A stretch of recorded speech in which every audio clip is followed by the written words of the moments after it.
اس context میں ایک آیت ہے جو اس فلسفے کو سپورٹ کرتی ہے، وہ ہے سورہ ہود کی آیت نمبر 114،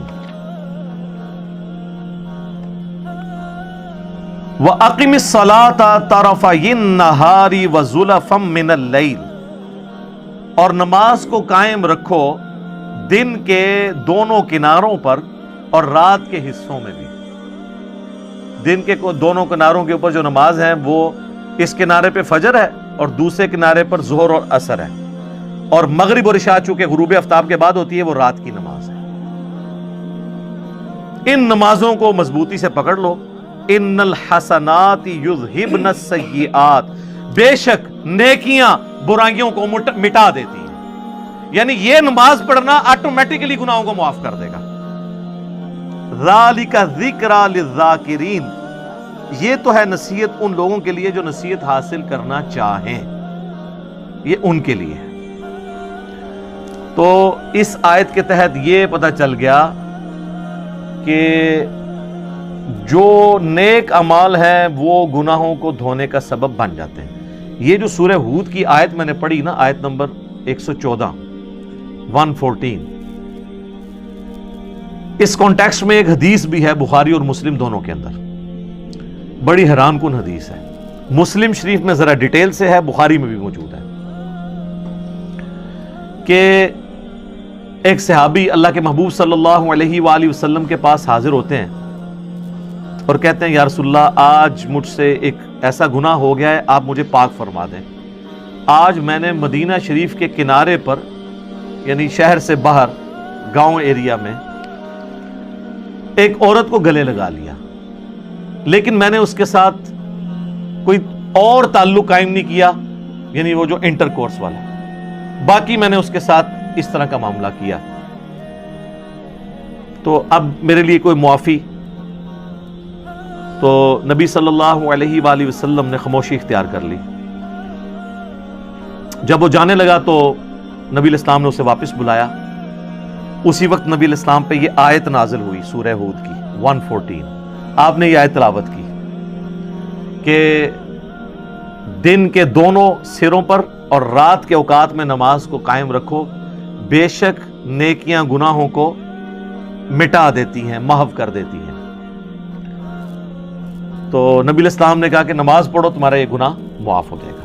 اچھا، بعض لوگ اس سے سمجھتے ہیں کہ کوئی اگر ڈیٹس مارتا رہے لڑکیوں کے ساتھ، نماز پڑھ لے تو آٹومیٹکلی معاف ہو جائے گی۔ نہیں، اس پہ بھی اجماع ہے پوری امت کے علماء کا، چاہے سنی ہو یا شیعہ، کہ کسی چھوٹے گناہ کو چھوٹا سمجھ کے تکرار کے ساتھ کرنا بھی گناہ کبیرہ ہے۔ یہ تو ایک کبھی کبھار ہو جائے نا، لیکن وہ یہ تو نہیں تھا کہ نبی علیہ السلام نے اسے یہ کہا کہ ہاں روزانہ گلے لگا لیا کرو، اس کے بعد پھر نماز پڑھ لیا کرو، ایسا نہیں ہے۔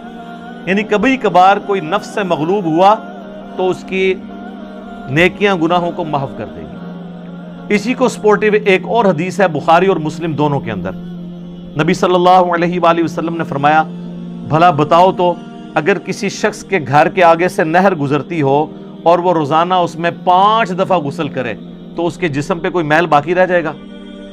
صحابہ نے کہا نہیں یا رسول اللہ صلی اللہ علیہ وآلہ وسلم۔ تو آپ نے فرمایا کہ پھر 5 نمازوں کی مثال بھی ایسی ہی ہے کہ اس کے جسم سے گناہ سارے دھل جائیں گے، لیکن لیکن لیکن چھوٹے گناہ، بڑے گناہ نہیں معاف ہوں گے۔ بڑے گناہ صرف توبہ سے معاف ہوتے ہیں اور آئندہ گناہ نہ کرنے کا پکا عہد کرنا۔ چھوٹے گناہ آٹومیٹکلی نیکیوں سے معاف ہوتے ہیں، اور بڑے گناہ جب معاف ہوتے ہیں وہ سورۃ الفرقان کی آیت نمبر 70 ہے، 70 نمبر، کہ اگر کوئی بڑے بڑے گناہوں سے توبہ کر لے، حتیٰ کہ اللہ نے اس بڑے گناہوں میں شرک کو ذکر کیا، قتل ناحق کو ذکر کیا، زنا کو ذکر کیا، اور کہا کہ اگر کوئی ان سے بھی توبہ کر لے ہم اس کے گناہوں کو بھی نیکیوں سے بدل دیں گے، صرف معاف نہیں کریں گے، گناہوں کو نیکیوں سے بدل دیں گے۔ سبحان اللہ وبحمدہ سبحان اللہ العظیم، آمین۔ تو بڑے بڑے گناہوں سے اگر توبہ کر لی جائے تو وہ اتنی بڑی نیکیاں بن جائیں گی، لیکن وہ توبہ پاکستانی توبہ نہیں ہوگی، وہ پکی والی توبہ ہوگی۔ اور توبہ کا طریقہ اللہ تعالیٰ نے قرآن میں بتا دیا ہے کہ پاکستانی توبہ میں، یعنی جس کو میں کہتا ہوں کہ کتابوں کے خدا میں اور بابوں کے خدا میں کیا فرق ہے۔ سورۃ النحل کی آیت نمبر ہے 119، اس میں اللہ تعالیٰ نے اپنا کنسپٹ بتا دیا توبہ کا۔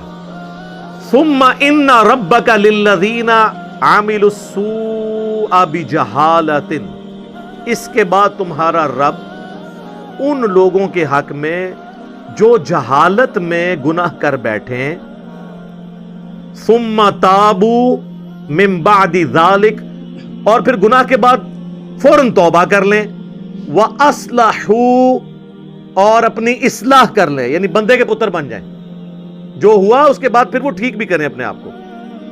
إِنَّ رَبَّكَ مِن بَعْدِهَا، اس کے بعد تیرا رب لغفور الرحیم، ضرور بخشنے والا مہربان ہے۔ کس کے بعد؟ جو توبہ کرے، رجوع لائے اللہ کی طرف اور اپنے آپ کو سدھار لے، پھر میں اس کو معاف کروں گا۔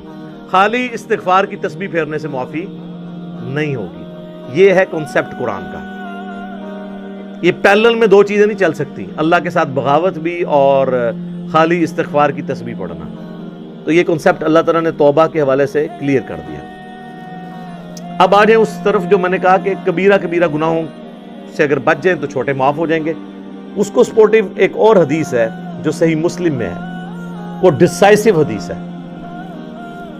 اس کے الفاظ ہیں، اگر بڑے بڑے گناہوں سے بچا جائے تو ایک نماز سے دوسری نماز، ایک جمعے سے دوسرا جمعہ، اور ایک رمضان سے دوسرا رمضان درمیان کے تمام گناہوں کا کفارہ بن جائے گا، اگر بڑے بڑے گناہوں سے بچا جائے۔ اب یہ نہیں ہے کہ ادھر سے ایک جمعہ پڑا، ادھر سے ایک جمعہ اور درمیان والے معاف، نہ، کیونکہ اس کے الفاظ ہیں اگر بڑے گناہوں سے بچا جائے۔ تو مجھے بتائیں نماز چھوڑنے سے بڑا گناہ کون سا ہو سکتا ہے؟ صحیح مسلم میں حدیث ہے، بندے کے کفر اور ایمان کے درمیان، شرک اور اسلام کے درمیان فرق نماز ہے۔ لہٰذا جو نماز چھوڑتا ہے تو ایک جمعے سے دوسرا جمعہ درمیان کے گناہوں کا اس کا کفارہ نہیں بنے گا، ایک رمضان سے دوسرا رمضان درمیان کے گناہوں کا کفارہ نہیں بنے گا، ایک نماز سے دوسری نماز درمیان کے گناہوں کا کفارہ نہیں پڑے گی کہ اگر کوئی کہے جی میں فجر پڑھ لوں اور ادھر سے عشاء پڑھ لوں درمیان والی معاف ہو جائے، نہیں۔ جامعہ ترمذی میں حدیث ہے، شقیق تابعی کہتے ہیں کہ صحابہ کرام نماز چھوڑنے والے کے علاوہ کسی کی تکفیر نہیں کرتے تھے، جو نماز نہیں پڑھتا تھا اس کو وہ کافر سمجھتے تھے۔ یہ پاکستان کے شناختی کارڈ میں بے نمازی مسلمان ہے، اللہ کے ہاں بے نمازی مسلمان نہیں ہے۔ جامعہ ترمذی میں حدیث ہے، جس نے جان بوجھ کے نماز چھوڑ دی اس نے کفر کیا۔ اور جان بوجھ کے چھوڑنے سے مراد یہ نہیں کہ بندہ کہ جی میں بڑا مصروف ہوں، نہیں۔ بخاری اور مسلم دونوں میں حدیث ہے کہ اگر کوئی شخص بھول جائے یا سویا ہوا ہو تو جیسے ہی اسے یاد آئے یا وہ اٹھے تو نماز پڑھ لے، اور پھر نبی علیہ السلام نے وہ آیت تلاوت کی سورہ طٰہٰ کی، وَأَقِمِ الصَّلَاةَ لِذِكْرِي، اور میری یاد کے لیے نماز کو قائم رکھنا۔ تو نبی علیہ السلام نے فرما دیا کہ وہ جو جان بوجھ کے یہ ہے کہ ایک بندہ جاگ بھی رہا تھا اور بھولا ہوا نہیں تھا اور اس نے نماز چھوڑ دی، وہ مارا گیا۔ ایک اور چیز ہو سکتی ہے کہ کوئی مجنون ہو جائے، جو صحیح بخاری میں مولا علی کا قول ہے تعلیقاً کہ 3 لوگوں سے قلم اٹھا لیا گیا ہے، چھوٹے بچے سے، پاگل سے اور سوئے ہوئے شخص سے، یہاں تک کہ وہ جاگ جائے۔ تو یہ حدیث مرفوع بھی ہے، نبی علیہ السلام سے بھی مولا علی نے نقل کی ہے، سنن ابن ماجہ میں بھی ہے، ترمذی میں بھی، بخاری میں امام بخاری سے چیپٹر کی ہیڈنگ میں لے کے آئے ہیں۔ اس کانٹیکسٹ میں جو سیدنا عمر کے پاس ایک دفعہ ایک مقدمہ کسی پاگل کے بدکاری کرنے کا آیا تھا تو مولا علی نے کہا تھا کہ اس کے اوپر سزا جاری نہیں ہوگی کیونکہ اس کا ذہنی توازن درست نہیں ہے۔ تو پاگل کوئی ہو گیا ہے، سویا ہوا ہے، بھول گیا ہے تو پھر معاملہ الگ ہے، ورنہ آپ نے نماز پڑھنی ہے، اور نماز چھوڑنے کی معافی جو ہے وہ نیک اعمال سے نہیں ہوگی کیونکہ یہ تو فرض ہے، اسی طریقے سے باقی جو فرائض ہیں۔ تو یہ گناہ کبیرہ کے حوالے سے کنسیپٹ کلیئر ہو گیا۔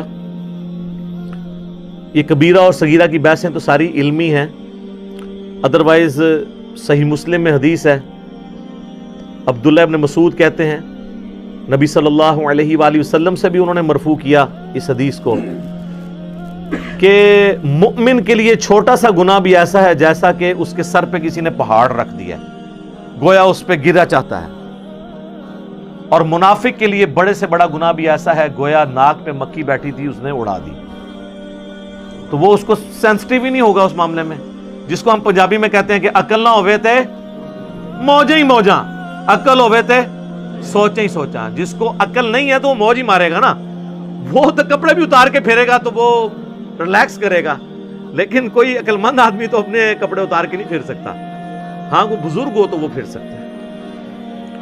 مجذوب تو اس کا بھی وہ کہتے ہیں کہ جی انہاں تو قلم اٹھے ہے، تو سیدھی طرح کہنا پاگل ہے، قلم اٹھے ہے، مجنون، مجذوب، شطحیات، پنجابی بونگیاں۔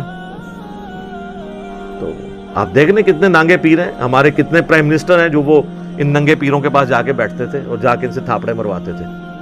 ان سارے پیروں کو کہیں نا پاکستان کا قرضہ اتار دیں نا، بجلی پوری کر دیں، پرائم منسٹر تو ظاہر ہے جیڑی جماعتاں انہوں نے جی بنڈا ہے نا کسی نے، تو یہ ساری کہانیاں ہیں اور یہ سارے ان کے پاس پہنچے ہوتے ہیں۔ یہ ہماری یعنی قوم کی ایز اے قوم جہالت ہے۔ تو اللہ تعالیٰ نے گناہ کبیرہ کے حوالے سے بتا دیا۔ اب آخر میں اگر میں لسٹ کا ذکر کروں، یہ ایک تلخ چیز تھی جو میں نے اس آیت کے کانٹیکسٹ میں آخر میں رکھی ہے کہ یہ ہماری بدقسمتی کہہ لیں کہ اکثر گناہ جو ہمیں معلوم ہیں وہ سب کے سب کبیرہ گناہ ہی ہیں، ان میں کوئی گناہ چھوٹا گناہ نہیں ہے، ہم ان کو چھوٹا سمجھ رہے ہوتے ہیں۔ اگر آپ کو یہ سارے گناہوں کی لسٹ چاہیے نا تو بخاری مسلم کے حوالے سے مشکات المصابیح میں اگر آپ چلے جائیں نا تو مشکات کے شروع ہی میں پہلی جلد کے اندر آپ کو ایک چیپٹر ملے گا گناہ کبیرہ کا بیان، چونکہ یہ کمبائنڈ فارم میں نوٹس ہیں مشکات، میں اسی لیے بار بار ایمفسائز کرتا ہوں کہ مشکات ضرور لیں۔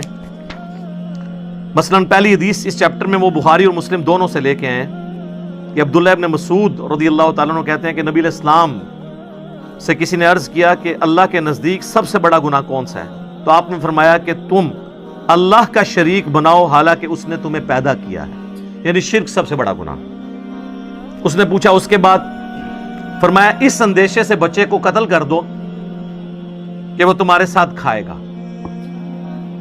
اولاد کو اس لیے سے ایک فیملی پلاننگ ہے، وہ الگ چیز ہے، اس کا جواز موجود ہے، اس میں میری ویڈیوز ریکارڈ ہے۔ یہ کہ پریگنینسی آئیڈینٹیفائی ہو گئی ہے اور آپ بچے کو قتل کر دیتے ہیں یا بچوں سمیت خودکشی کر لیتے ہیں، جو پاکستان میں خبریں اکثر آتی رہتی میڈیا میں۔ اس نے عرض کیا اس کے بعد، تو فرمایا اپنی پڑوسی کی بیوی کے ساتھ بدکاری کرنا۔ بدکاری تو کسی کے ساتھ بھی کرنا برا ہے، لیکن پڑوسی کا چونکہ حق ہے اس لیے اس کو ذکر کیا۔ پھر نبی صلی اللہ علیہ وآلہ وسلم نے سورۃ الفرقان کی آیت تلاوت کی، والذین لا يدعون مع اللہ الہا آخر ولا يقتلون النفس التي حرم اللہ الا بالحق ولا يزنون، جو میں نے شروع میں بھی حدیث کا ذکر کیا تھا کہ حدیث میں 3 بڑے گناہ بیان ہوئے۔ اگلی حدیث امام بخاری لے کے آئے ہیں جو مشکات والے امام نے نقل کی ہے کہ نبی علیہ السلام نے فرمایا اللہ کے ساتھ شریک بنانا، والدین کی نافرمانی کرنا، کسی کو ناحق قتل کرنا اور جھوٹی قسم اٹھانا کبیرہ گناہ ہے۔ دیکھ لیں یہ بھی کبیرہ ہے۔ اس سے اگلی حدیث بخاری اور مسلم دونوں میں ہے کہ جھوٹی قسم کی بجائے جھوٹی گواہی کا ذکر ہے اس حدیث کے اندر کہ جھوٹی گواہی دینا بھی گناہ کبیرہ ہے۔ اس سے اگلی حدیث بھی بخاری اور مسلم دونوں میں ہے، نبی علیہ السلام نے فرمایا 7 چیزوں سے بچو۔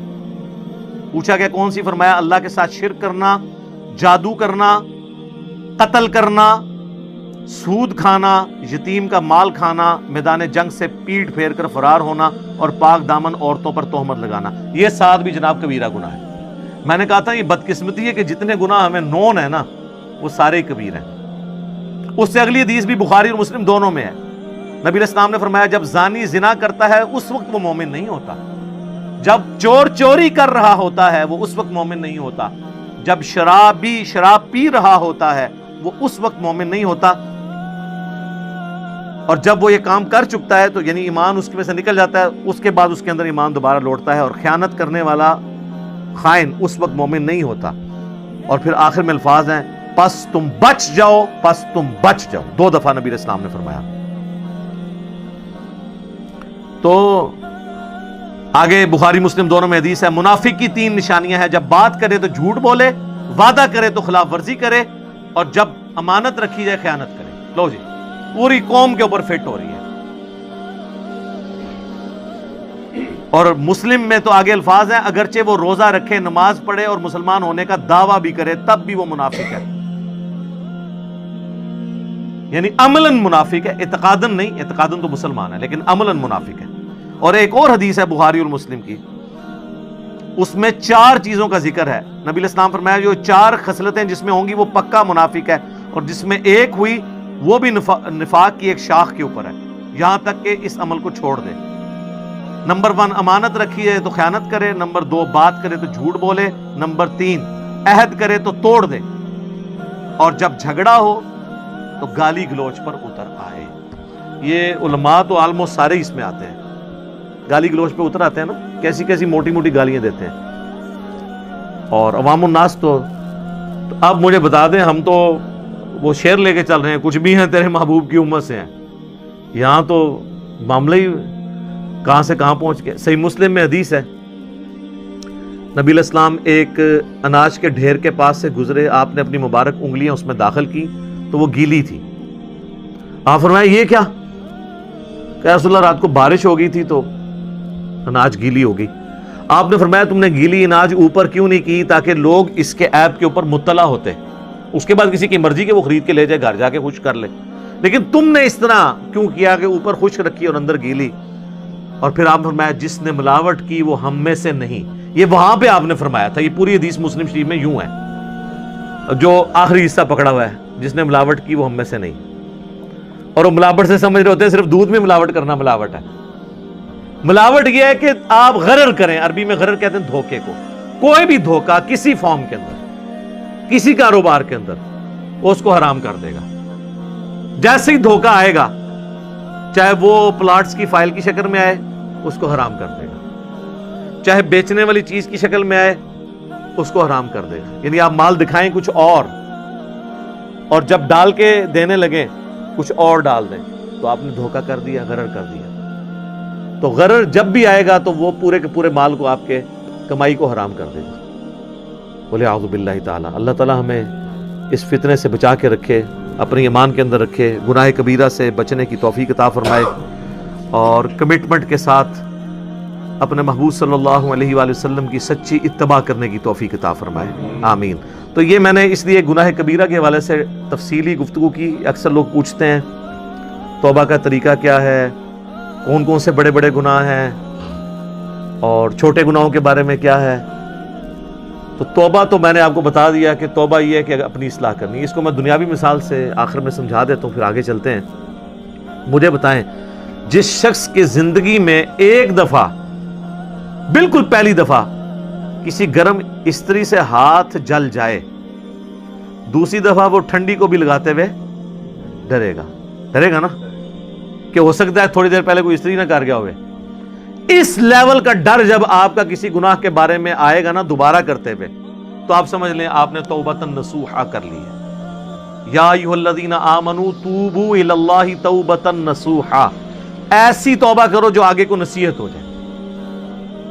اور اگر ایسا نہیں ہے تو بس پھر ٹھیک ہے، ایک خیال ہے اس کو، آپ کے وشول تھنکنگز کو لے کے آپ چلیں، اور کبھی آپ شیطان کے اوپر ڈال دیں. میں تو یہ چیلنج کرتا ہوں بار بار کہ اگر گورنمنٹ آف پاکستان یہ اناؤنسمنٹ کرے کہ جو شخص فجر کی نماز اپنے محلے کی مسجد کی پہلی صف میں ادا کرے تو فی فجر 1 لاکھ روپیہ، دوسری صف والے کو 50,000، تیسری والے کو 25,000.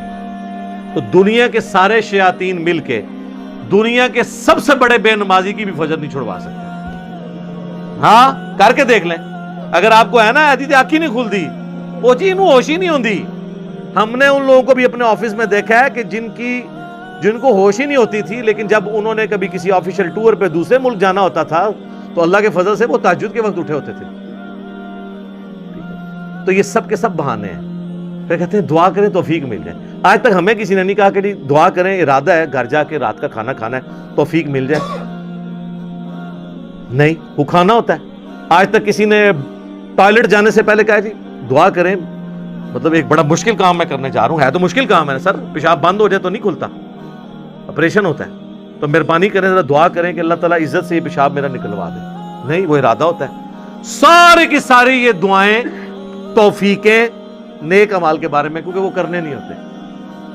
یہ بات ہے سر، جو ہم نے سر کام کرنا ہوتا ہے نا.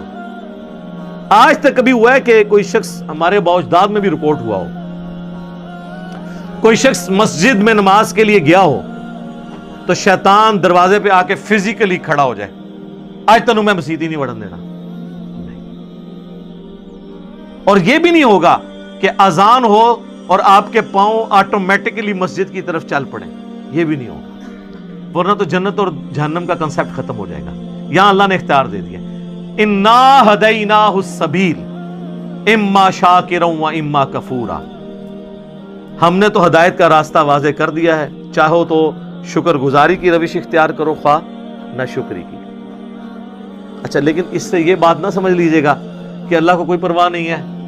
ٹھیک ہے، وہ گناہگاروں کو بھی بخش دے گا، مجرمین کو بھی بخش دے گا، اور نیکوکاروں کو تو اس نے بخشنا ہے. نہ، اس طرح نہیں ہے. اور اکثر لوگ کہہ رہے ہوتے ہیں او جی اللہ نے ساڑی نمازاں نہیں چاہیے. استغفر اللہ، یہ بات آپ کیوں بولتے ہیں؟ یہ آپ کس کو بول رہے ہوتے ہیں؟ میری نماز تو نہیں کو پڑھ رہا نا، تو مجھے کیوں سنا رہے ہو؟ جس کی پڑھ رہے ہو اس کو سناؤ. اللہ کی پڑھ رہے ہو نا. تو اللہ نے کب کہا ہے کہ مجھے تیری نمازیں چاہیے؟ کہیں کہا ہے؟ اللہ کہتا ہے تمہیں تمہارے لیے نمازیں چاہیے.